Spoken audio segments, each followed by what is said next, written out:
গরমকাল চলে এসেছে, এজন্য সবজিও পরিবর্তন হয়েছে। আসসালামু আলাইকুম, আপনারা সবাই কেমন আছেন? আজকে আমি রান্না করব তেলাপিয়া মাছ দিয়ে চাল কুমড়ো।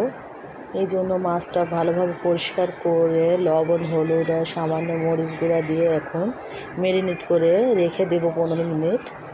আর এখানে পরে আমি মাছটা ভাজার জন্য ফ্রাই প্যানে তেল দিয়েছি। তেলটা যখন গরম হয়ে যাবে এক এক করে সব মাছগুলো দিয়ে দিচ্ছিলাম। আর মাছটা আমি একটু কড়া করে লালচে করে ভাজবো। আর মাছ না ভেজে রান্না করলে আমার পরিবারে কেউই খেতে চায় না। এই তো আমি লালচে করে মাছগুলো ভেজে এখন এক এক করে উঠিয়ে নিচ্ছিলাম।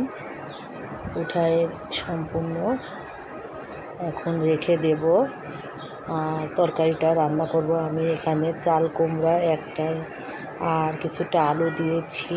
এখন কড়াইয়ে তেল দিয়ে পেঁয়াজ ভাজতে দিয়ে রসুন, জিরা আর এখানে মরিচ গুঁড়া, হলুদ গুঁড়া আর ধনিয়া গুঁড়া দিয়ে শুকনো মশলাটা আমি পানিতে ভিজিয়ে রাখবো কিছুক্ষণ। আর স্বাদ মতো লবণও দিয়েছি। এখন মশলাটা তৈরি করে নেব। মশলাটা তৈরি হয়ে গেলে ওখানে পেঁয়াজ ভাজতে দিয়েছি, পেঁয়াজের উপরে মশলাটা দিয়ে দেব। তো এখন আমি মশলাগুলো সমস্ত দিয়ে দিলাম পেঁয়াজের উপরে।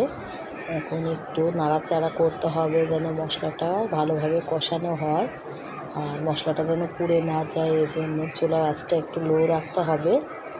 কষিয়ে আমি এর মধ্যে চাল কুমড়া আলুটা দিয়ে দিয়েছি।